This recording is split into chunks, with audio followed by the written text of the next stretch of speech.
टूनी चिड़िया और कालू कौवा भोजन खोजने के लिए जंगल जाते हैं, लेकिन उन्हें दूर दूर तक जाने के बाद कोई भोजन का दाना नहीं मिलता और वो दोनों थक हार कर एक पेड़ पर बैठ जाते हैं।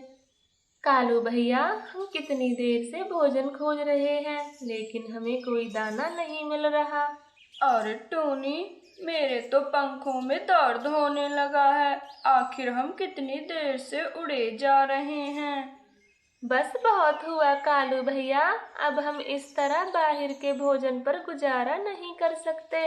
इसका क्या मतलब है टोनी? हमें कौन भोजन लाके देगा? कालू, तुम्हारे पास भी एक खेत है और मेरे पास भी एक खेत है। क्यों ना हम अपने खेतों में अनाज की खेती कर लें। लेकिन टोनी, हमें तो किसी भी चीज की खेती करना नहीं आता और ना ही हमारे पास कोई बीज है। ऐसे में हम खेती कैसे करेंगे? कालू भैया, आप इस सब की चिंता ना करें। हम बुलबुल दी के पास चलते हैं, जो हर तरह की खेती करती हैं। वो हमें जरूर बताएंगी। ऐसा कहकर फिर वो दोनों बुलबुल के पास चले जाते हैं और उन्हें सारी बातें बताते हैं। ये लो चिड़िया, मेरे पास कुछ चने के बीज बचे हैं। इन्हें आप दोनों ले जाओ और आधे आधे अपने खेतों में बो देना। आपका बहुत बहुत शुक्रिया बुलबुल दीदी। अब हमें खेती करने का तरीका भी बता दीजिए। बुलबुल उन दोनों को खेती करने का तरीका बता देती है और वो दोनों अपने खेतों पर चले जाते हैं। टोनी, अब हमें इन बीजों को आधा आधा कर लेना चाहिए और बुलबुल दीदी के बताए तरीके से खेतों को तैयार करके बीज बोने चाहिए। हाँ कालू भैया, मुझे तो सब याद है। आप घर जाकर मत भूल जाना। ऐसा कहकर कालू कौवा और टूनी चिड़िया बीजों को बांटकर अपने अपने घर चले जाते हैं। कालू जी, आपने आने में कितनी देर कर दी। मैं तो भूख से मरी जा रही हूँ। जल्दी से ये भोजन मुझे दे दो। कालू कौवा गोरी कौवी को सारी बातें बताता है और उसे चने के बीज दे देता है। ये तो बहुत अच्छा आइडिया आया है आपके दिमाग में, लेकिन हमारे साथ वो टूनी भी खेती करेगी। यह सब मुझसे नहीं देखा जाएगा। आपने उसे आधे बीज क्यों दिए? और गौरी जी, यह आइडिया तो टूनी के दिमाग में आया था और बुलबुल दीदी ने हम दोनों के लिए बीज दिए थे। फिर मैं सारे बीज अकेले कैसे ले सकता था? मेरे मूर्ख पति, आप में तो जरा सी भी चालाकी नहीं है। इसी कारण मेरा नाम डूबता जा रहा है। अब कम से कम जो मैं कहती हूँ ठीक वैसा ही करना। गौरी कौवी, अब मुझे क्या करना होगा? गोरी कौवी कालू कौवे को सारा प्लान समझा देती है और इस तरह से कालू कौवा टूनी चिड़िया के बीज चुरा ले आता है और बीजों की जगह बीज जैसे पत्थर रख आता है। और अगली सुबह दोनों पक्षी अपने अपने खेतों में बीज बो देते हैं। अब देखती हूँ उस अक्लमंद टोनी को, उसकी खेती कैसे उगती है।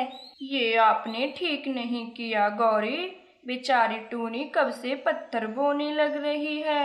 एक ही तो मौका मिला है उस टूनी को सबक सिखाने का। मेरे खेतों में हरी भरी फसल होगी और टूनी का खाली खेत देखकर बड़ा मजा आएगा मुझे। और इस तरह से दोनों पक्षी अपने खेतों की देखभाल करते हैं और कुछ समय बाद कौवे की हरी भरी चने की खेती तैयार हो जाती है। लेकिन टूनी के खेत में एक भी पौधा नहीं उगता। आखिर मैंने क्या गलती की जो मेरे खेत में एक भी पौधा नहीं आया? जैसे जैसे बुलबुल दी ने कहा, मैंने तो बिल्कुल वैसा ही किया। टूनी परेशान हो जाती है और कालू कौवे के खेतों पर चली जाती है। गोरी कौवी और कालू कौवा तो उसे देखकर तुरंत ही समझ जाते हैं। आओ टूनी, तुम्हें क्या चाहिए? कालू भैया, मेरे खेतों में तो एक भी पौधा नहीं आया। टूनी, तूने अपने खेतों में हमारी तरह मेहनत नहीं की होगी। हम तो सुबह शाम इस खेत में ही काम करते रहते हैं। नहीं गोरी बहन, मैंने तो कोई कमी नहीं छोड़ी, फिर पता नहीं मेरे खेतों में फसल क्यों नहीं उगी। टूनी, तूने पानी समय पर नहीं दिया होगा और अब हमारा समय बर्बाद क्यों कर रही हो। चलो कौवे जी, खेत में कितना सारा काम है। ऐसा बोलकर गोरी कौवी और कालू कौवा दोनों अपने कामों में लग जाते हैं और टूनी बुलबुल के पास चली जाती है और उसे सारी बातें बताती है। अरे टूनी, ये नहीं हो सकता। अगर आपने बीज बोए होते तो फसल जरूर तैयार होती। मैं इस बात को नहीं मान सकती। बुलबुल दी, बिल्कुल ऐसा ही हुआ है। आप मेरे साथ चलकर खुद ही देख लो। और वह दोनों खेत पर आ जाती हैं।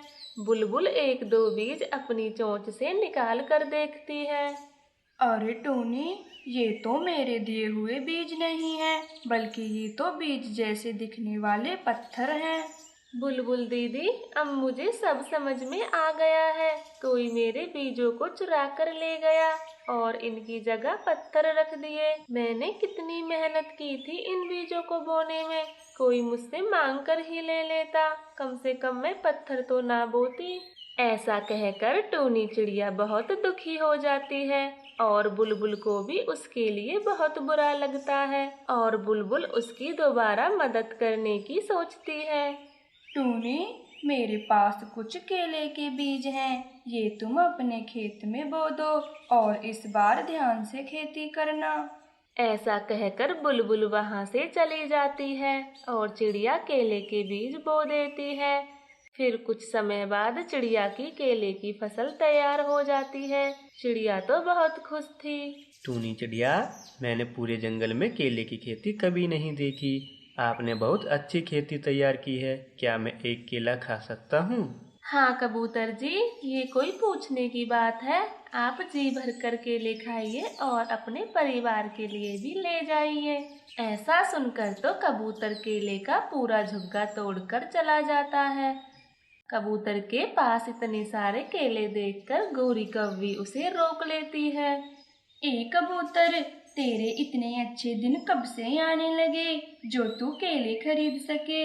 बता, कहाँ से चुरा के लाया है। गोरी कौवी, मैं आपकी तरह चोर नहीं हूँ। ये केले तो मुझे टूनी ने अपने खेत में से दिए हैं। क्या कहा? टूनी के खेत से? हाँ हाँ, टूनी के खेत से। ठीक है कबूतर, अब तुम जाओ यहाँ से। कालू जी, ये कैसे हो सकता है? हमने तो उसके सारे बीज चुरा लिए थे। गौरी कवि, ये तो हमें खेत पे जाकर ही पता चलेगा कि ये कैसे हुआ। ऐसा कहकर गोरी कव्वी और कालू कव्वा टूनी के खेत पर आ जाते हैं। टूनी की ऐसी केलों से भरी फसल देखकर गोरी कव्वी तो बिल्कुल चौंक जाती है। टूनी, तेरे खेतों में ये केले कहाँ से आए? तू तो कह रही थी कि मेरे खेतों में कुछ नहीं उगा। मैं बिल्कुल सच कह रही थी। ये बीज तो मुझे दोबारा बुलबुल दीदी ने दिए थे। टूनी, क्या मैं एक केला खा लूं? मुझे इन्हें देखकर भूख लग आई है। हाँ कालू भैया, जी भर कर केले खाओ और गोरी बहन आप भी खाओ। नहीं नहीं, मुझे कोई केले नहीं खाने। और कालू जी, आप भी चलिए यहाँ से। गौरी कवि, मुझे एक केला तो खाने दो। लेकिन गोरी कव्वी तो कालू की एक भी बात नहीं सुनती। वो उसे लेकर वहां से आ जाती है। बड़ी केले खाने की लग रही थी। हमारे खेत में फोकट के चने हैं और उसके खेत में केले ही केले। मुझसे तो ये सदा भी देखा नहीं जाएगा। तो मैं वहाँ पर क्या कर सकता था गौरी कवि? कम से कम एक केला भी नहीं खाने दिया। अब जल्दी बताओ, आपके शैतानी दिमाग में क्या चल रहा है? पहले आप मुझे ये बताओ, जो तुम्हारे बादल दोस्त थे वो आजकल कहाँ हैं? हम उससे बारिश करवा देंगे जिससे टूनी की फसल खराब हो जाएगी। गौरी कवि, ऐसा नहीं हो सकता। पिछली बार जब मैंने उससे झूठ बोलकर बारिश करवाई थी, जिस कारण वो मुझसे अभी तक नाराज है। आप बस मुझे उसका नाम बता दो, मैं ही उसके पास चली जाती हूँ। गौरी कव्वी बादल का नाम जानकर वहां से उड़ जाती है और बादलों के पास चली जाती है। सीलू बादल, आप कहाँ हैं? मैंने सुना है आप गरीब पक्षियों की मदद करते हो। कृपया करके मेरी भी मदद करें। मैं बहुत दुखी हूँ, इसलिए आपके पास आई हूँ। अरे, ये पक्षी कौन है और मेरा नाम कैसे जानता है? लगता है इससे मिलना पड़ेगा।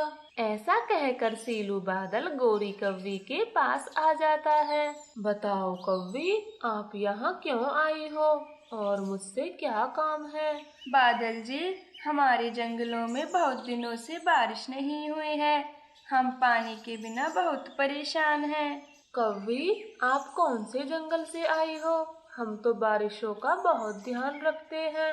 मैं पास वाले जंगल से ही आई हूँ और आप इस बार बारिश करना भूल गए थे।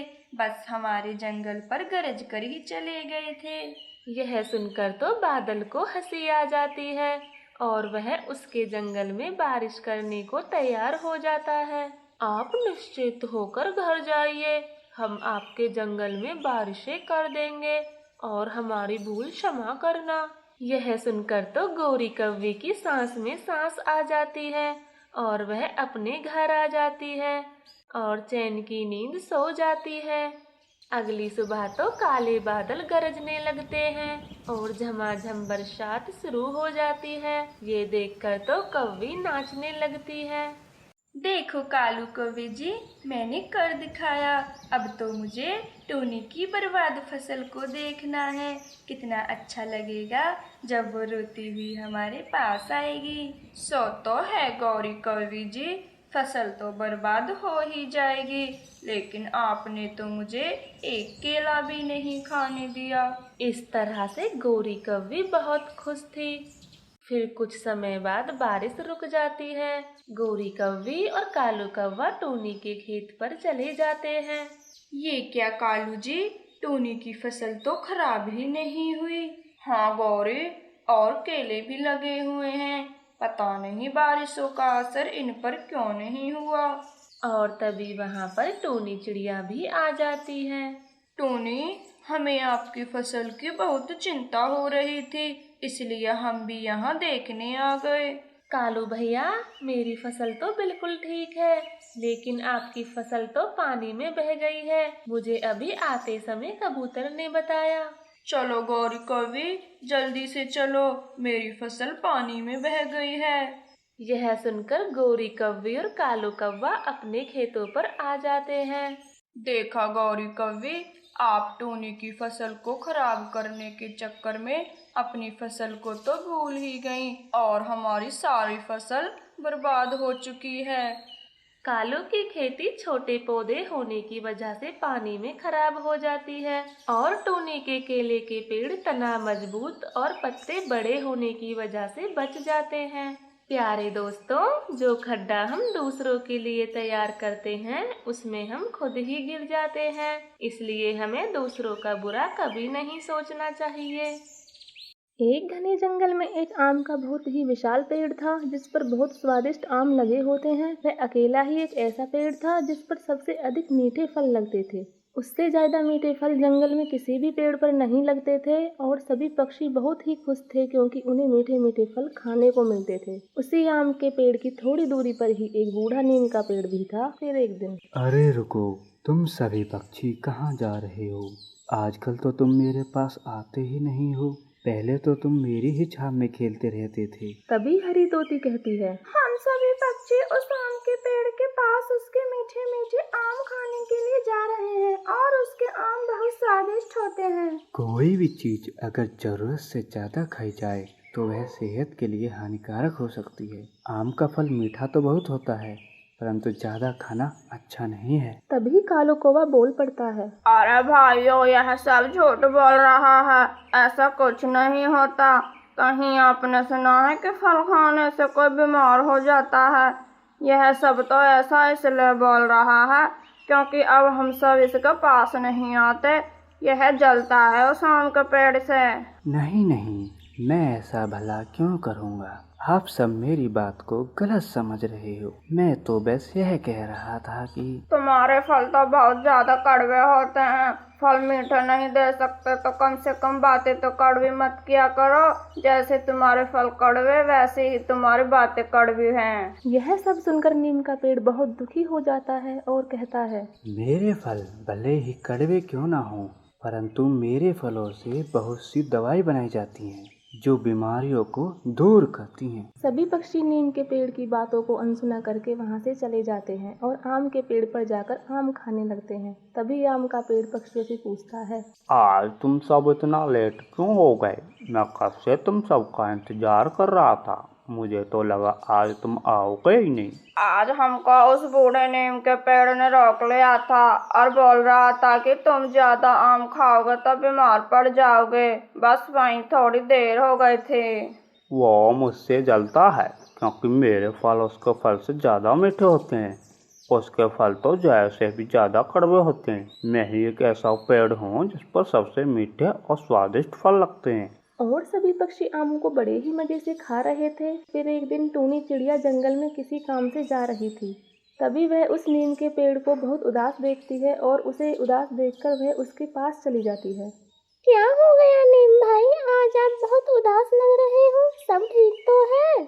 नहीं टूनी चिड़िया, मैं तो ठीक हूँ। बस मुझे उन सभी पक्षियों की चिंता हो रही है जो ज़रूरत से ज़्यादा आम खा रहे हैं।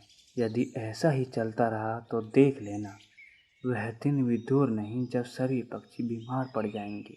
मुझे पता है नीम पेड़ भाई, आम का फल मीठा तो बहुत होता है जिसके कारण उससे मन ही नहीं भरता, परंतु यह हमारे लिए ज्यादा खाना हानिकारक है और इससे हम बीमार भी पड़ सकते हैं।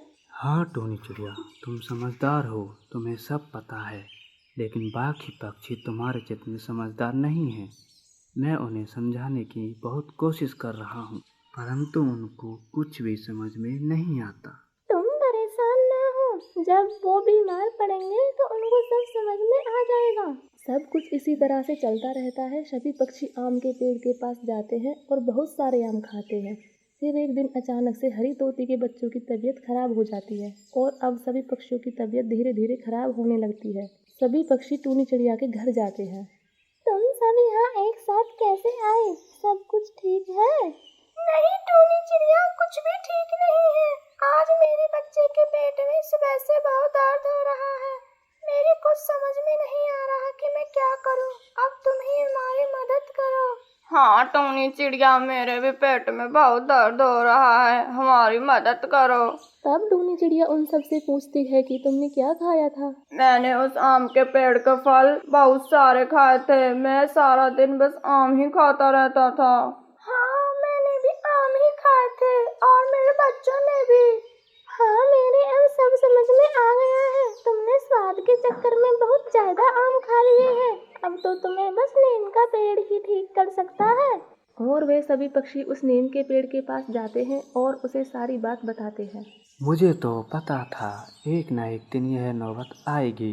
मैंने तुम सभी से पहले ही मना किया था, परंतु मेरी बात किसी ने भी नहीं मानी। हमें अपनी गलती का एहसास हो गया है।